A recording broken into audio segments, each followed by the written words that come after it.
Good evening, campers, and welcome aboard the Starship Arborea. I'm Commander Exorcist. The Elite Dangerous Galaxy is huge, and you're not going anywhere without a basic understanding of how the map system works. Oddly enough, one of the game's most essential features tends to be one of the most complex and difficult to master. But it doesn't have to be that way. In this guide, I'm going to go over everything you need to become a master at using the in-game galaxy map to find unique locations that will enhance your exploration trips or make general Elite Dangerous gameplay more enjoyable. As always, if you enjoy my content, please be sure to click the like button, subscribe to the channel, and leave a comment below with any maps, tips, or tricks that I might have missed. Although the Galaxy map interface has evolved over the years, the functions have largely remained the same, with the exceptions of added Thargoid War and Power Play 2.0 content. In this video, we're going to briefly cover the basic functions of this map and show you how to take full advantage of it. As a heads up, we will not be going into detailed explanations of power play functions in the map, as there is enough content for its own separate video.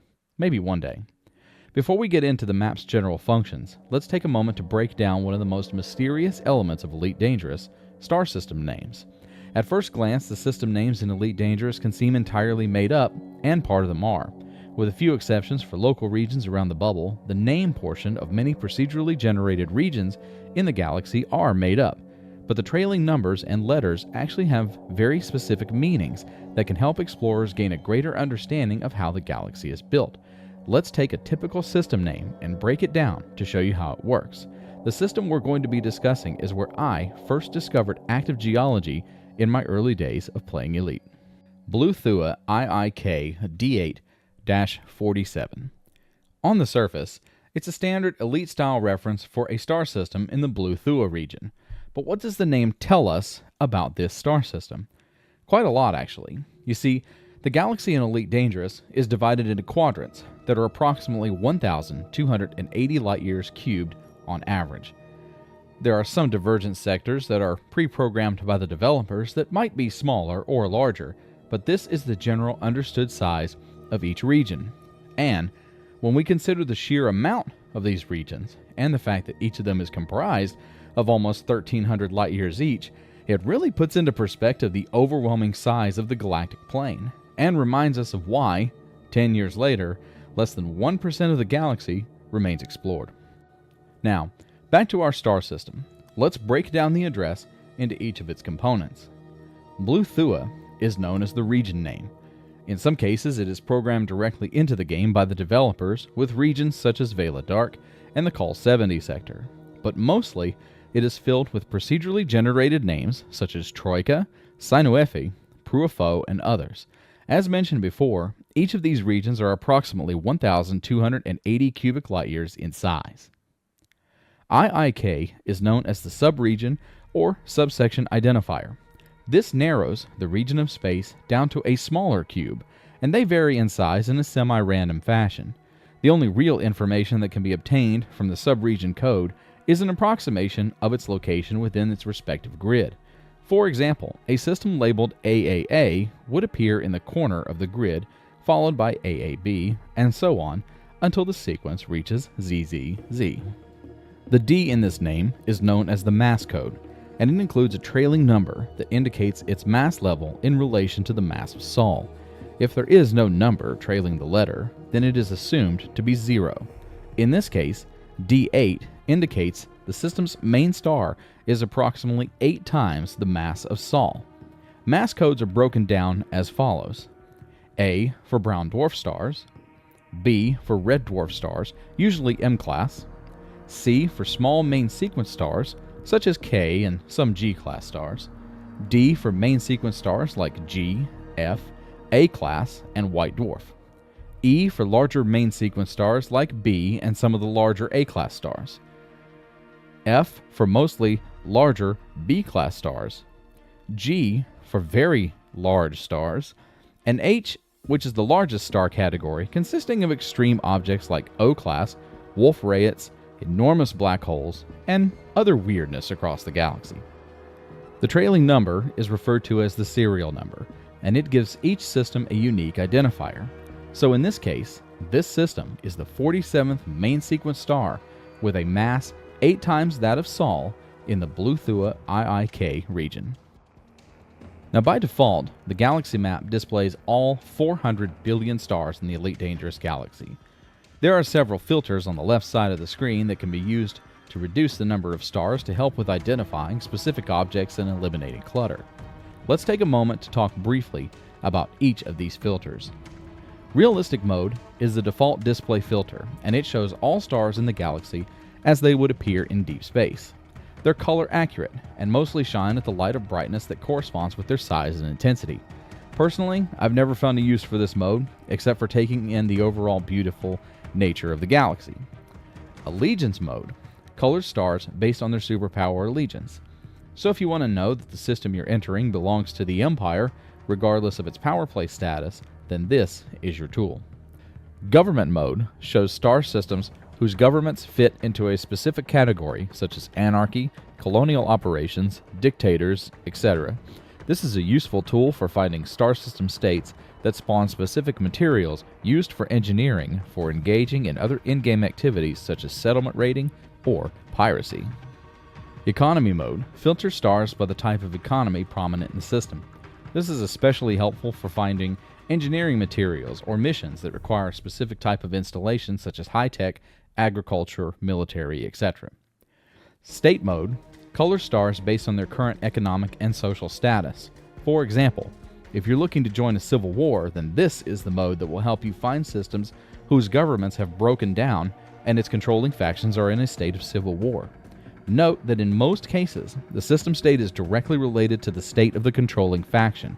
It does not mean that all factions in the system will share the same economic or governmental status. Security state colors stars based on the level of security present in the system. More developed systems tend to have higher security, while anarchy or civil war state systems may have little to no security protocols in effect. Players do not incur bounties in a crime and punishment system when engaged in activities against factions in a state of anarchy.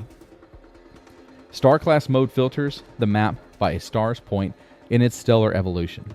As a general note, the star class filter is the preferred viewing method for deep space explorers because you can filter the map by fuel scoopable stars. These are O, A, B, F, G, K, and M-class stars. In the Hertzsprung-Russell model of stellar evolution, these are among the younger and more active stars found throughout deep space. An easy way to remember the fuel scoopable stars is to rearrange the letters to spell the acronym KGB foam or foam KGB, depending on your preference of placement for the Soviet Union's intelligence agency. White dwarf and neutron stars are also scoopable, but I advise extreme caution when scooping deep in the black due to the volatile nature of these stars. Services mode filters the map by availability of key services like material traders, black markets, fleet carrier vendors, and more. Because of the highly specialized nature of these functions, the filters on this mode will tend to be very low in number, as you see in the example on your screen. Cartographic data mode was previously known as visited and unvisited mode, and this filter classifies stars into two categories: stars visited by the player and unvisited stars. This mode is extremely useful for tracing your steps when you get lost or trying to find a system visited prior. It's also a good way to track stars in a specific area that a commander is trying to survey. It's a very easy way to not visit a star system that's already been scanned. Trade data mode shows which stars have trade data available for review on the right side of the map interface. If you're looking for a specific commodity and don't want to use external tools, then commodity mode is your best friend. This mode shows the location of key commodities throughout the galaxy and indicates whether the prices in that system are trending down or up based on the galactic average. Power play mode shows the current control areas for the various power play characters. It's a newer design and is an excellent way to show how much territory a power play faction controls and to help commanders potentially identify expansion targets of opportunity. At the height of the Second Thargoid War in 3310, when the Titans were active, Thargoid War Mode was the go-to for anti-Xeno pilots and commanders looking to join the fight. These days, it's more of a relic of a bygone era. Still, it's nice to see all 8 Titans listed as destroyed. Viva humanity. Population range allows you to filter stars based on how many humans live in a star system. Personally, I've never found a use for this mode, but if you're looking for a place with 1 billion people, it's a good tool to use. Now, although it's beautiful to look at, the galaxy map is primarily a navigation tool. Now that we've covered some of its basic functions, let's take a look at some of the features that can make or break your journey, whether it's through inhabited territory or deep, unexplored space. Because exploration data is lost when a ship is destroyed without selling it to Universal Cartographics, it's my personal recommendation that safety and security take precedence over speed when using the galaxy map to plot a route. For explorers looking to travel into deep space, I recommend switching the map to Star Class mode and changing the filters to KGB foam, along with apply changes to current route. This last option is vital because it will force the plotter to reroute you through only the selected star types. This way you'll avoid being stuck in a Y-class brown dwarf star system with no way to scoop your way out to the next location. The Fuel Rats are a wonderful group of commanders willing to help rescue pilots across the galaxy, but not running out of fuel is an explorer's preferred method of traveling. Now, let's take a look at the route settings. When a star system is selected, it will appear under the current location block. If it is the current system, then the options to reroute or clear the route will be grayed out. If it's the destination star, then these options will be active and the player can reroute after changing filter settings or canceling the trip entirely. Among the most important features of planning a route is the jump data. Hidden away at the very bottom of the map, this seemingly innocuous feature can leave you stranded in deep space or have you jumping no more than 2 or 3 light years at a time. It works like this. Economical routes limit a player's jump range to 1,000 light years per plotted route. This means that the trip planner will not exceed that limit, and that most jumps between stars will be no more than 2 to 3 light years at a time. You won't be traveling to Sagittarius A or Beagle Point with this method. However, this is an excellent tool for an explorer in deep space that isn't looking to travel far, but is interested in finding unique locations in the local area. Instead of ignoring hundreds of stars in a 60 light year jump, the computer jumps from one star to the next nearest star and gives the player a chance to see everything along the route. It's one of my personal favorite setups when I'm searching for exobiology, or if I'm already deep in unexplored space and I'm looking for that perfect sunrise to film another episode of Out There. Saturdays at 1200 CST on this channel, by the way. Unless you are an explorer searching for unique locations, fastest routes should be the default setting for the route planner. Its limit is 20,000 light years and it will plot routes to stars that push the limits of your frameshift drive. The final option on this side of the map is the FSD Boost. This is a feature that was added in Horizons, and it allows commanders to supercharge their frameshift drives by scooping materials from the jets of a white dwarf or neutron star, as well as crafting an FSD injection to surpass the FSD's typical jump range. It's a risky activity that requires skill and practice to master. The FSD Boost Map function allows you to calculate a route to another location using a single FSD boost or injection. The selection will not plot a course like economical or fastest route, but will instead project a transit jump to a single point using the one-time FSD boost. White dwarf stars give a 1.5 range multiplier, while neutron stars give a 4x multiplier. Given the extreme danger of white dwarf stars, it's recommended that commanders instead scoop neutron stars or synthesize injections to avoid potential catastrophic disasters in deep space. Now, let's turn our attention to the other side of the map and look at the information displayed for individual stars when they are selected. Once again, we'll be looking at our demo system, BLU THUA II-K D8-47. The system information displayed speaks for itself. The complete star name and the distance from the player's current location are shown. Sometimes, when a system name is too long to fit in the display, the distance can be truncated. In those instances, select the next closest star until you find one that shows the distance to get an idea of how far away it is. The second set of system information is important for working in and around occupied systems, but are of little use in deep space. Here we see that there is no allegiance, population, government, state, economy, or security level because the system is uninhabited and it's not claimed by any of the superpowers or independent factions. We've already covered the meanings of these information flags, so I won't go over them again.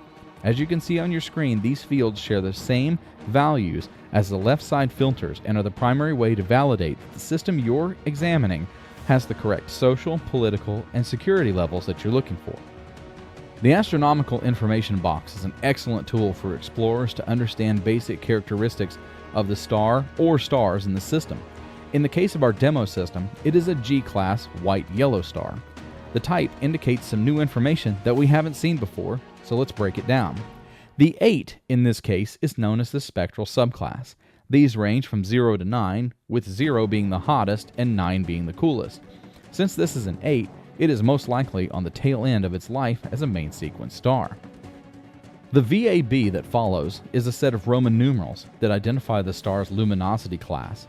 The breakdown goes like this: 1 for supergiants, with 1b or 0 for hypergiants, 1ab for normal supergiants, and 1b for less luminous supergiants.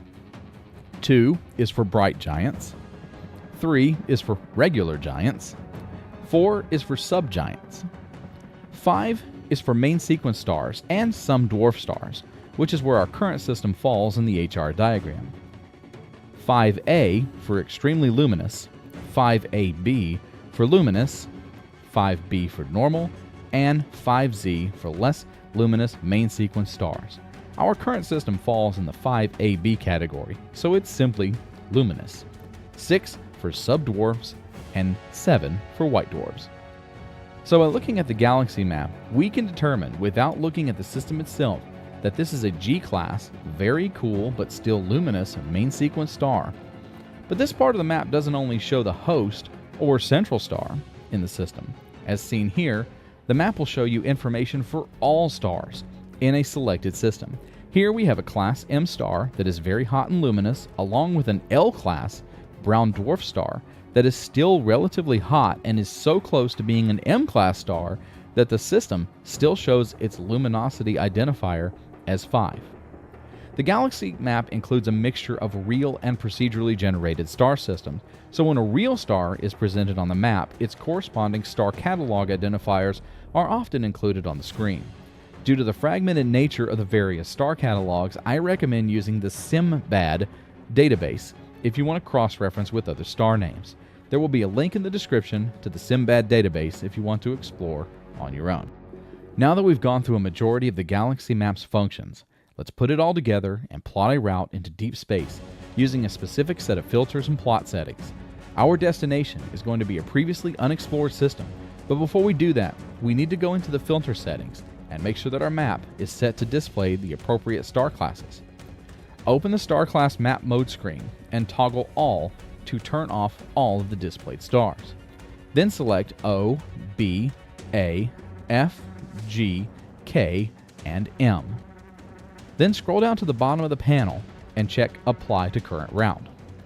Next, we're going to go down to the route settings and make sure that Fastest Routes is selected. Then we'll scroll out of the galaxy map to find our destination. I'm looking for a K or G-class star that is luminous and hot, so we can just scroll around in our general desired area until we find the system that we want. Once we have identified this system, select it and the map will generate a route from your current location to the destination. If everything in the filters are set correctly, the only stars along the plotted route should be the ones chosen in the star class map mode. Once a route is successfully plotted, you'll see it displayed as a jagged line on the map. The solid portion of the line is the distance you can travel with your current fuel. The indicator at the end of the line is your last chance to fuel scoop before your reserves are exhausted. The dotted line represents the rest of your trip, but you're going to need fuel, so pay attention to that gauge. It will save your life. Like many things in Elite Dangerous, use of the galaxy map comes down to personal preference. The items I covered in this video are just overviews, and it's up to you as the commander to make your own choices that will affect your journey across the heavens. Whatever your mission or destination, remember to keep your fuel reserves full, keep your safety in mind, and keep security as your primary concerns when journeying into the depths of space. By having a short list of operating protocols for your trip, you can ensure that you'll be one of beautiful discoveries and assured success. I hope that you've enjoyed this video and were able to learn some new things about the galaxy map. If you did, remember to like the video, subscribe to the channel for more Elite Dangerous content, and leave a comment below to share any extra galaxy map tips that I might have missed. Thank you for watching, and I will see you in the next video. I'm Commander Exorcist. Take care, fly safe, and I will see you out there. Good night, everybody.